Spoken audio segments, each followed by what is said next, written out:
Honorable Babu, do you have something to say? Thank you very much, Chairman. On this matter, I've really seen Honorable Didimus making a thorough presentation on the alternative dispute resolution mechanisms, which involves the inclusion of elders in conflict resolution, which I do agree with, that it is a very viable idea because our court system is so congested. However, there's only one point. In totality, I agree with it, that this bill should pass. The reservation that I have, because you've now invoked my legal knowledge, is that in jurisprudence, there are different schools of thought. There's the natural school of thought, which says that law emanates from the Almighty, from a deity, from the Almighty God, and that law should have morality.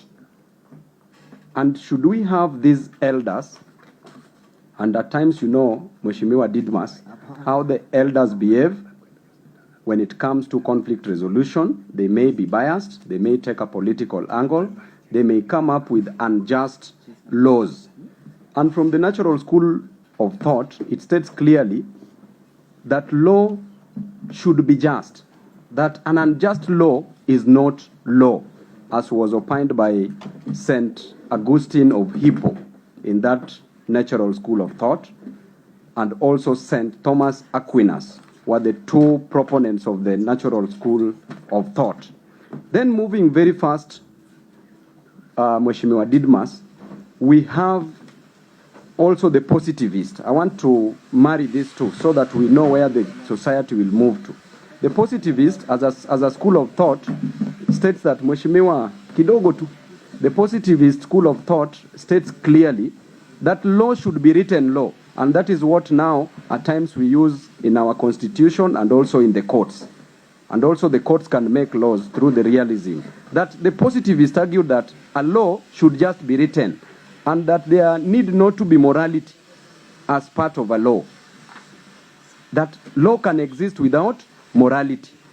Then we remember during Hitler's time, during the Holocaust, when the Nazi Germans were killing the Jew, during that period, it was correct. It was in written laws. The positivist, who is a Hart, HLA Hart professor, said clearly, Babu. just Mheshimiwa, this point is very important and urgent, because I don't want these elders to make wrong laws and just terminate people unfairly. So please just hang on my lips. Thank you, Chairman. So HLA Hart said that, you know, that there should be no relationship between law and morality.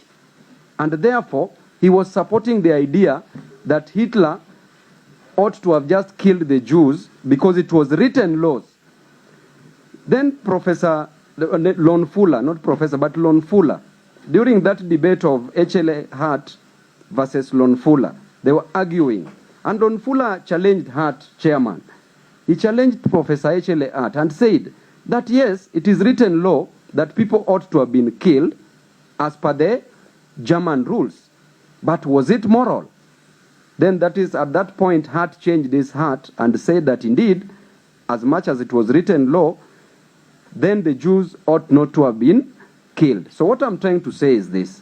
Most of these elders, you know, can be political. And you know, me and you will be the first victims if we don't send them something. Because they can decide to make unfair laws or unjust laws. So my question is, which type of laws, as they resolve to alternative dispute resolution mechanism, will they be using? But the idea itself is a brilliant idea. Thank you.